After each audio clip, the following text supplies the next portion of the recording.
Amém. Que bom estar na casa do Senhor. Eu estive uns dias aí de férias, esse fim de semana passado, e assim parece muito distante quando a gente sai apenas por um fim de semana. Mas estamos de volta e eu gostaria agora de compartilhar com vocês a palavra do Senhor e queria que você abrisse no livro de Hebreus, no capítulo 9. Amém? Capítulo 9 do livro de Hebreus, a partir do versículo 23 ao versículo 28. Amém?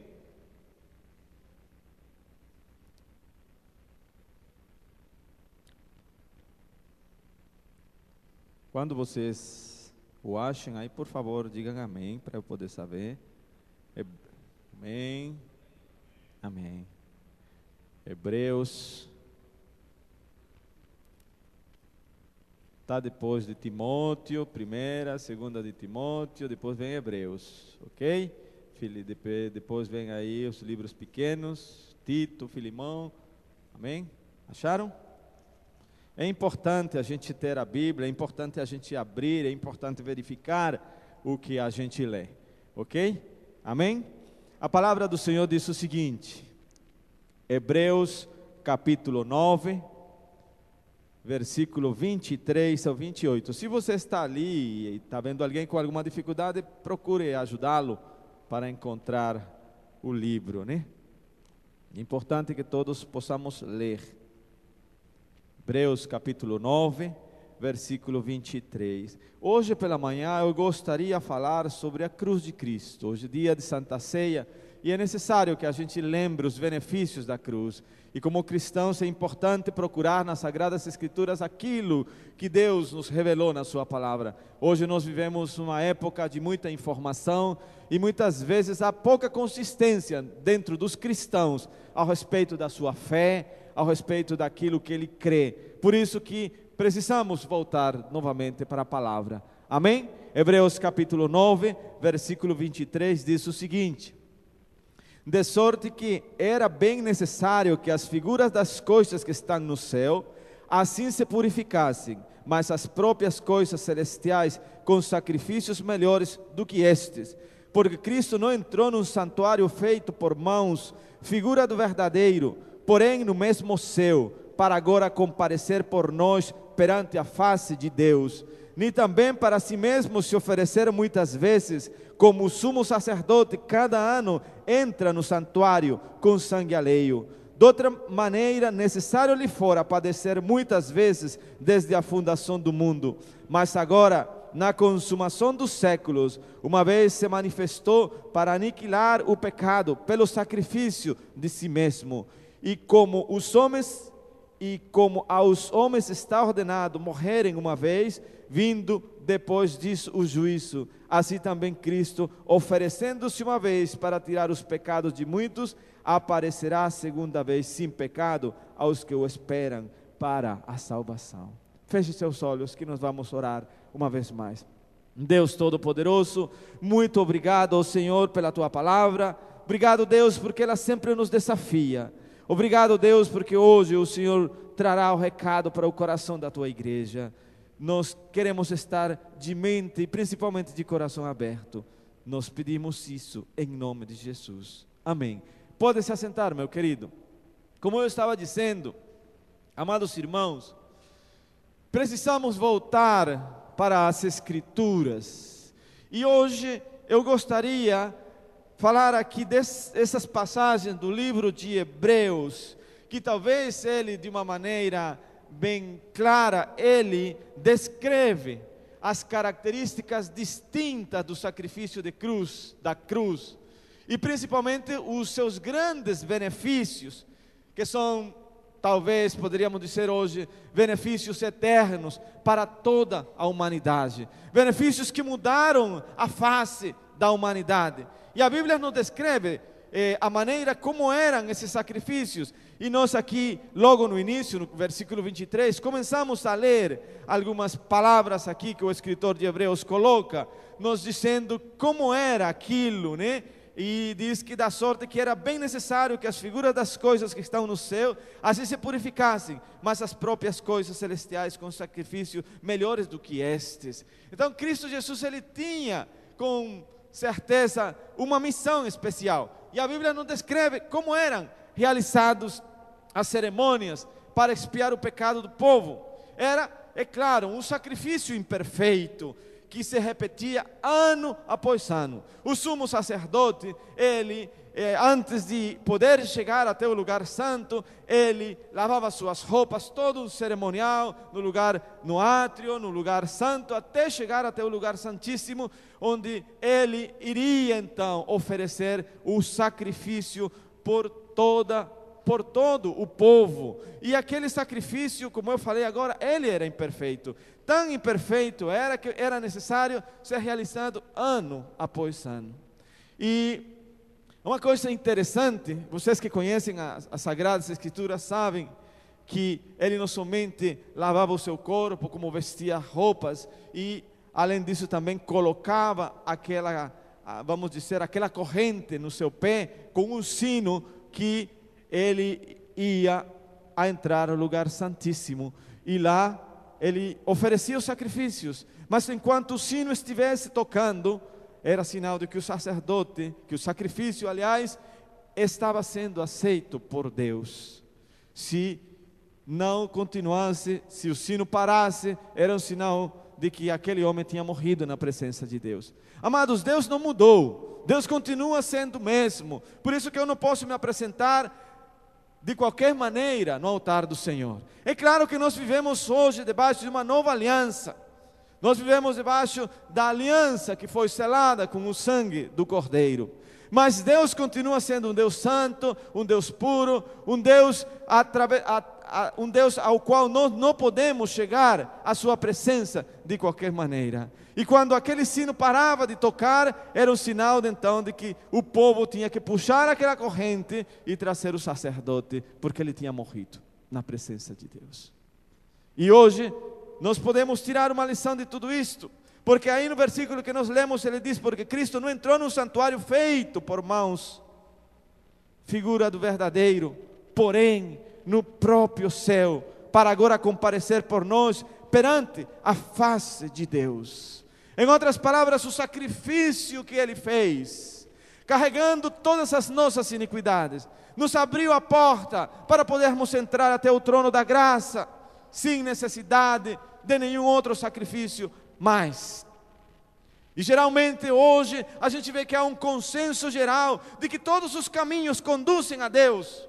Muitos pensam que todos os caminhos prometem a paz, ou aliás promovem a paz, a harmonia, e muitos pensam até que levam o espírito do homem na direção de Deus. E essa é uma questão que nós precisamos ter cuidado. Hoje há muita adesão no meio da igreja e pouca conversão. Hoje nós vivemos um cristianismo sem Cristo. Hoje nós vivemos uma espiritualidade sem o Espírito Santo. E nós temos que parar para ter cuidado com isso. E a única forma da gente poder ser consciente da responsabilidade que nós temos como cristãos e entender o sacrifício de Cristo é conhecer as Sagradas Escrituras. Agora é muito importante lembrar o que elas dizem. Por exemplo, em Hebreus capítulo 9, nesse mesmo capítulo, no versículo 12, você pode acompanhar, a Bíblia diz o seguinte: nem por sangue de bodes e bezerros, mas por seu próprio sangue, entrou uma vez no santuário, havendo efetuado uma eterna redenção. Uma eterna redenção. Não mais aquele sacerdote entrando lá para oferecer um sacrifício que apenas demoraria um ano. Não com sangue de bodes, e sim com o sangue do próprio Filho de Deus. Ele então garantiu acesso, ele garantiu a aceitação perante a presença de Deus, porque houve um sacrifício, houve um preço a ser pago. Nós sabemos que a salvação é de graça, mas ela teve um alto preço, o preço do sangue do Filho de Deus. Veja o que diz no capítulo 7, versículo 27.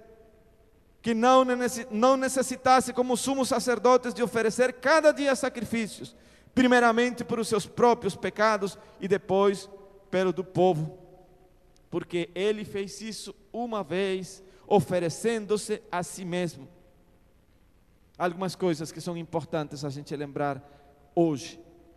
Queridos, nós vivemos num país onde há muitas alternativas, há muitos caminhos que se apresentam, mas nós temos que ter consciência clara de que há uma diferença, e a diferença é a cruz de Cristo. Hoje nós temos aí o Espiritismo, que talvez seja um dos maiores filantropos que existe. Vocês os podem encontrar nos sinais, com aquela campanha do quilo. A diferença entre eles e nós é a cruz de Cristo. A diferença deles e nós é porque houve um sacrifício, porque o Filho de Deus veio. Há muitas alternativas e muitos caminhos que se apresentam, mas nós precisamos ter clareza ao respeito disso, e somente a palavra de Deus pode nos ajudar, porque a linha demarcatória entre o certo e o errado é muito tênue. É muito tênue e a gente precisa compreender. A gente precisa voltar às Sagradas Escrituras. A Bíblia diz que Ele é a nossa paz, o qual ambos, judeus e gentios, Ele fez um. E Ele diz, e tendo derrubado a parede de separação que estava no meio, a inimizade, aboliu na sua carne a lei dos mandamentos na forma de ordenanças, para que dos dois criasse em si mesmo um novo homem, fazendo a paz e reconciliando-se ambos em um só corpo com Deus, por intermédio da cruz, destruindo por ela a inimizade. Em Efésios capítulo 2 encontra-se essa palavra, versículo 14 e 16. Ele quebrou todas as barreiras. Portanto, não há verdade que seja mais importante e mais relevante que conhecer a mensagem da cruz. Não há verdade mais importante do que isso. Entender o que foi feito lá na cruz e poder compreender os benefícios que nós podemos usufruir daquele sacrifício. É muito importante. Só há sentido se realmente nós compreendemos isso. Só há sentido se nós realmente temos uma comunhão com o Espírito Santo através das Sagradas Escrituras. Às vezes eu fico muito preocupado, porque a mensagem tem sido diluída, porque hoje a gente apenas pensa que é só vir para a igreja. É muito bom, é necessário, mas precisamos ir além disso. Precisamos conhecer a palavra, precisamos ter intimidade com o Espírito Santo, precisamos colocar a nossa vida na balança, como o próprio salmista diz. Precisamos parar no caminho. Hoje há muitos caminhos, hoje há muitas atividades, hoje há muitas coisas em que nós podemos nos envolver e nos tornar às vezes promotores da fé, sem conhecer o autor da fé. Ativistas, religiosos. E o próprio Jesus, quando andou no meio do povo, uma das coisas que Ele mais denunciou foi justamente ao seu próprio povo, chamando os fariseus de raça de víboras, de sepulcros caiados, porque Ele conhecia a intimidade do coração. E hoje nós precisamos nos tirar a roupagem e dizer: Deus, eu estou aqui. Tira aquilo que não te agrada, porque nós muitas vezes vivemos das aparências, e é necessário que as máscaras possam cair. É necessário que eu possa ser eu mesmo, que você tenha um conceito de quem sou eu. Você diz: não, o pastor é isso, uma pessoa aqui e lá, mas Deus é quem sabe quem eu verdadeiramente sou, assim como Ele também sabe quem você verdadeiramente é. E é nesse momento então que a gente precisa entender que o cristianismo só tem sentido se nós podemos ver a diferença justamente da cruz de Cristo nas outras coisas, do derramamento de sangue. Ele faz a diferença de qualquer outro líder que você possa encontrar, e tem muitos aí, muitas pessoas seguindo por ali, e muitas vezes nós não temos nem sequer a resposta quando somos indagados com respeito para dar razão da nossa fé, mas tudo se apequena diante do gesto de Jesus Cristo lá na cruz do Calvário.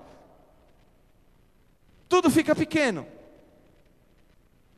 e a cruz somente tem sentido se há uma lei moral, e Ele a deixou claramente delineada nas Sagradas Escrituras. Ele fala e descreve o pecado. Ele diz que o salário do pecado é a morte, mas o dom gratuito de Deus é a vida eterna em Cristo Jesus. E hoje eu fico assim muito preocupado, porque no meio do seio da igreja a gente vê as pessoas correndo, a gente vê as pessoas às vezes não colocando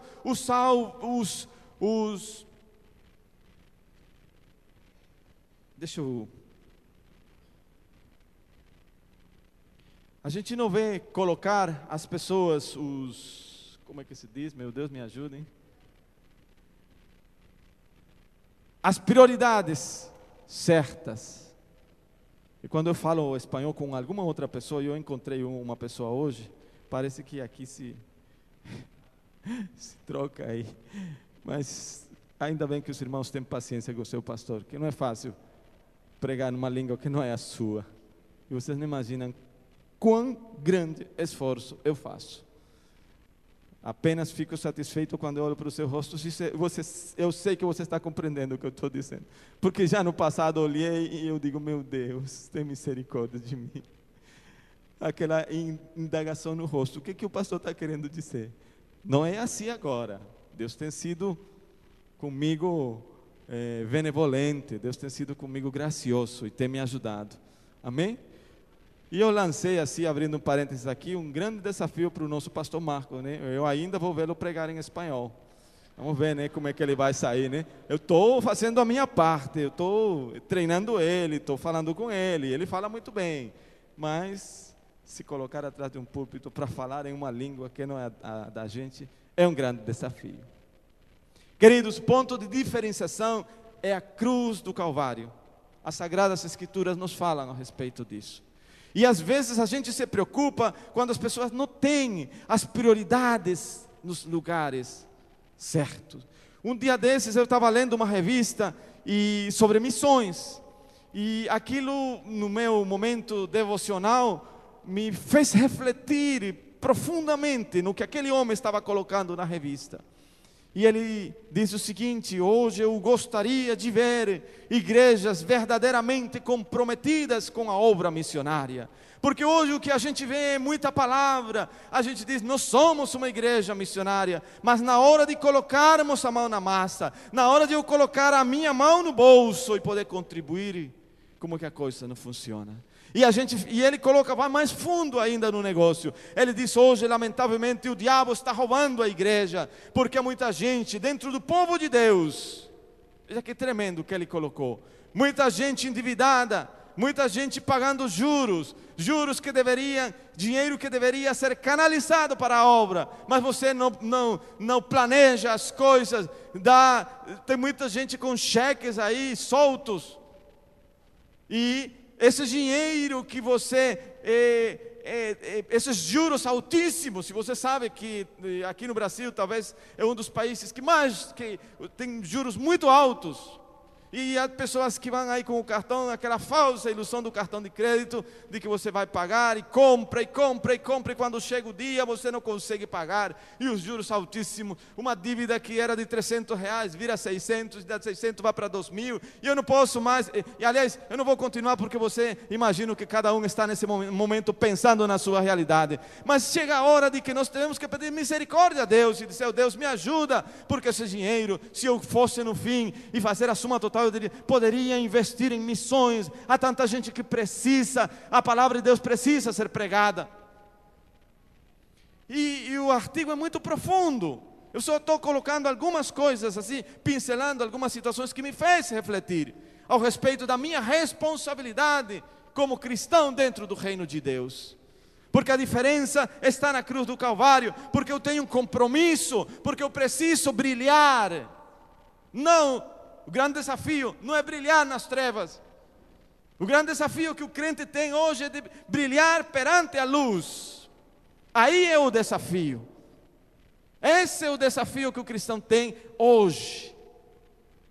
Mas precisamos acordar, até porque a Bíblia diz, aqui ele nos mostra que todas as coisas foram criadas por Deus. Nada surgiu assim por acaso. E Deus tem propósitos em tudo aquilo que Ele criou. Inclusive eu e você. Ele nos criou com um objetivo. Será que isso está se cumprindo na minha vida? Será que eu estou obedecendo a Deus? Quanta gente eu conheço, encontrei dias atrás com um menino, iniciou o seminário comigo, eu já tenho não sei quantos anos de formado, já fui ordenado e tudo, e o menino ficou parado lá. E o talento que Deus te deu, se você aí postergar, não, eu vou lá para frente. E às vezes nós, e ele coloca nesse mesmo artigo o seguinte, às vezes fazemos grandes investimentos aqui na terra. Quando a gente lê no livro de Atos e coloca aí a situação dos apóstolos, Ananias e Safira, sabe o que eles faziam, aqueles crentes? Eles começaram a vender tudo, as suas casas, as suas terras, porque eles acreditavam que nessa geração Cristo voltaria. E hoje muitos de nós não acreditamos que o Senhor está voltando. Mas meus queridos e minhas queridas, olha para os tempos, olha para a Bíblia, a trombeta vai soar. E eu fico pequenininho quando eu penso nisso. Quando eu me deito, eu digo, será Deus que hoje eu vou ser acordado com o som da trombeta para poder subir? Amados, é muito sério isto. É muito sério. Enquanto milhões e milhões partem para o inferno, milhões e milhões estão partindo sem fé, sem esperança. Então é mais do que vir para a igreja. É mais do que isso. E a cruz nos mostra que nós estamos em falta com a lei moral de Deus. Nós estamos em falta com ela. A mensagem da cruz reconhece que é uma lei moral e que fomos achados em falta com essa lei. E a Bíblia define o pecado. É a transgressão da lei. A Bíblia diz, pois todos pecaram e carecem da glória de Deus. Romanos fala sobre isso. Todos pecaram e carecem da glória de Deus. Davi diz, à tua vista não há justo nenhum. Salomão diz, não há homem que não peque. 1 de Reis, capítulo 8. João diz, se dissemos que não temos cometido pecado, fazemos-lo mentiroso e a sua palavra não está em nós. 1 de João, capítulo 1, versículo 10. Para que a cruz fosse eficaz, ela tinha que ser carregada por alguém sem pecado. E nós sabemos que Jesus Cristo não pecou. Nós sabemos que os próprios demônios reconhecem a sua santidade. Em Marcos capítulo 4, versículo 24, nós podemos ler o seguinte: que temos nós contigo, Jesus Nazareno? Viestes para perder-nos, vencei que és o Santo de Deus. São os demônios falando. Bem sei que tu és o Santo de Deus. Bem sei que tu és o Santo de Israel. A mulher de Pilatos diz o seguinte, lá em Mateus capítulo 27. E estando ele no tribunal, Pilatos, sua mulher mandou dizer-lhe, não te envolvas com esse justo, porque hoje em sonho muito sofri por seu respeito.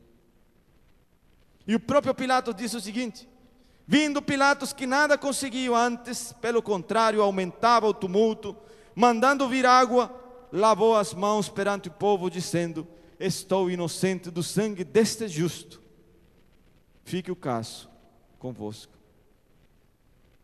O centurião disse o seguinte: vendo o centurião o que tinha acontecido, deu glória a Deus, dizendo: verdadeiramente esse homem era justo, um homem verdadeiro, um homem íntegro.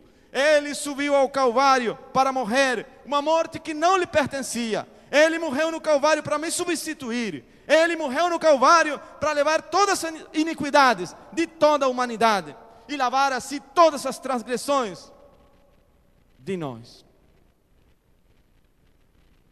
Nós sabemos que, na verdade, o que houve na cruz foi que Ele se ofereceu. Ele deu a sua vida, porque Deus não pode morrer.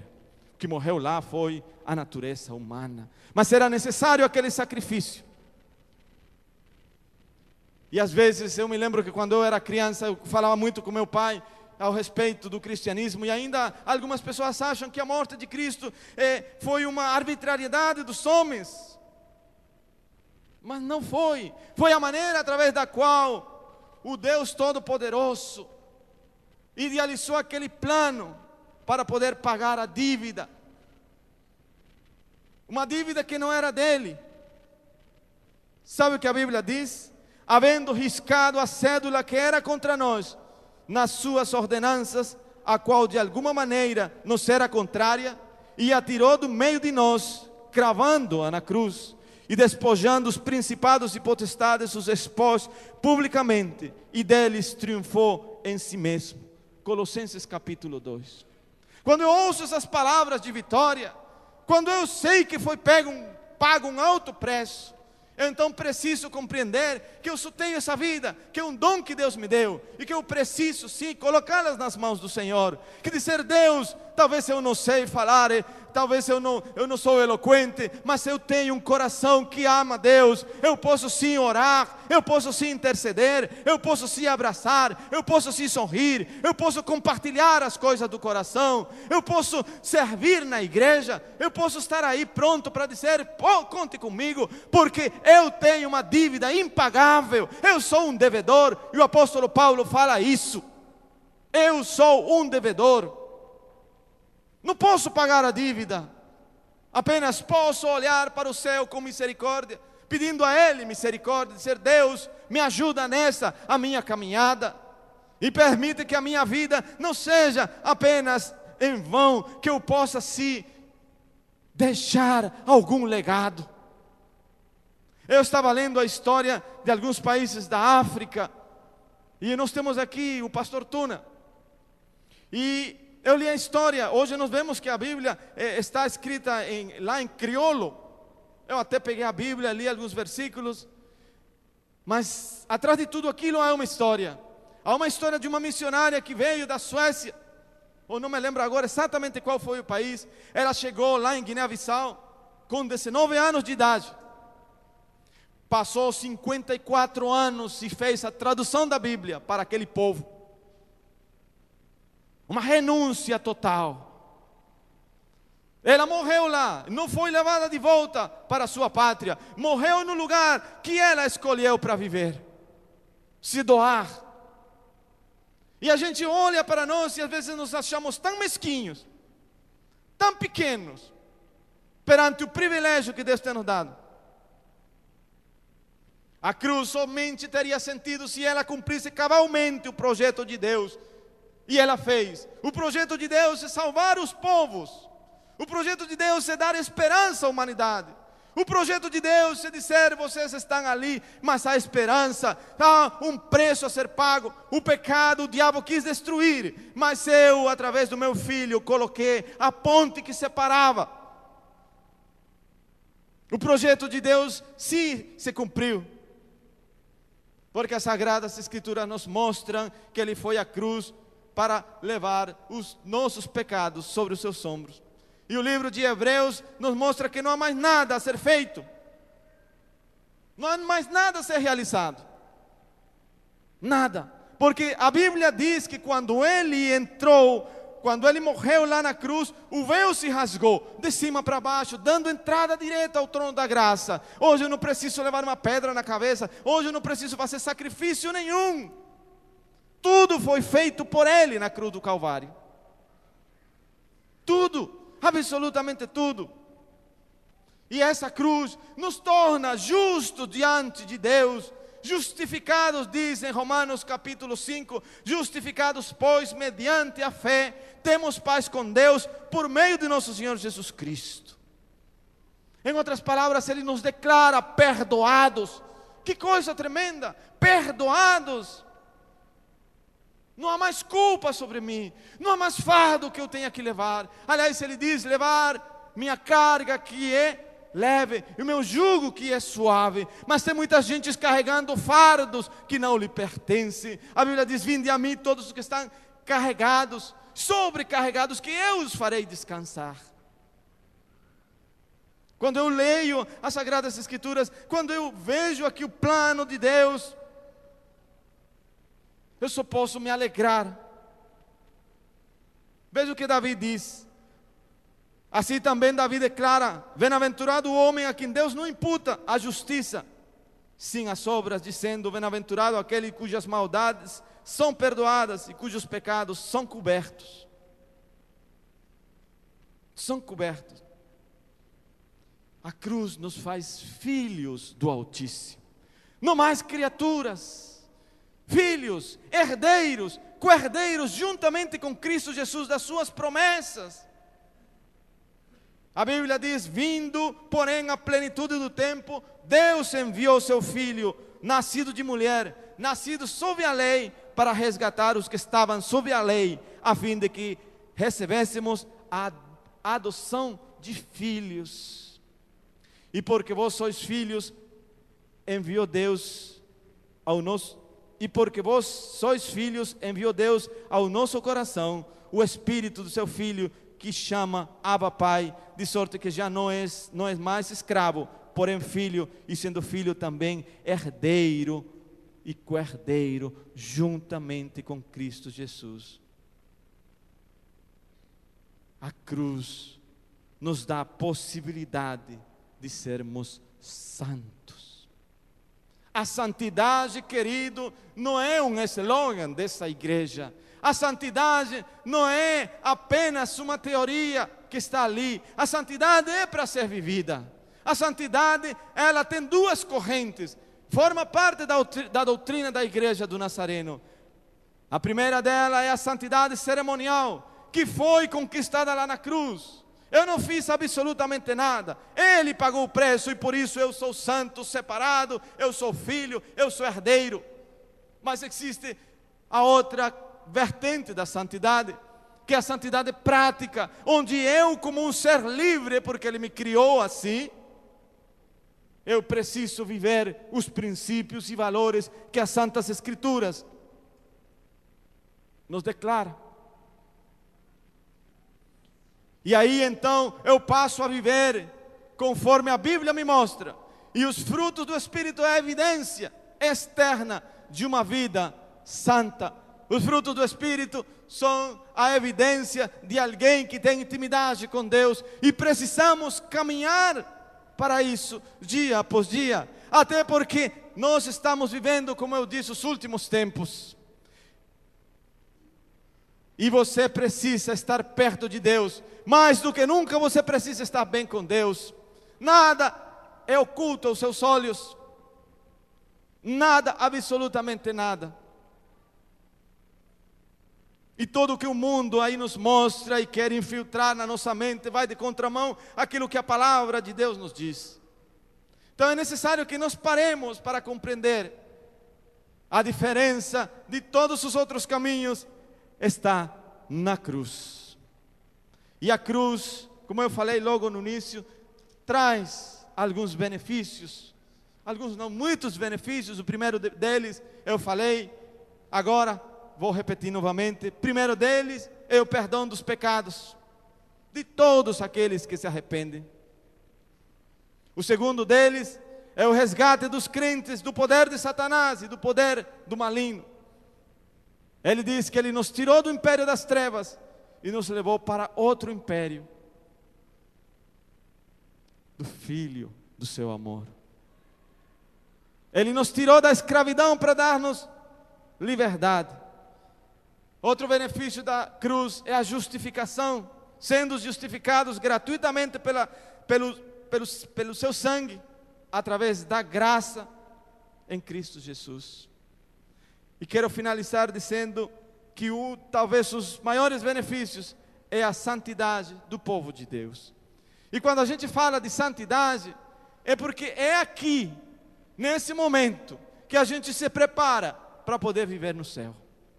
E é possível sim, que a Bíblia assim declara, de que podemos ser santos, como Ele é santo.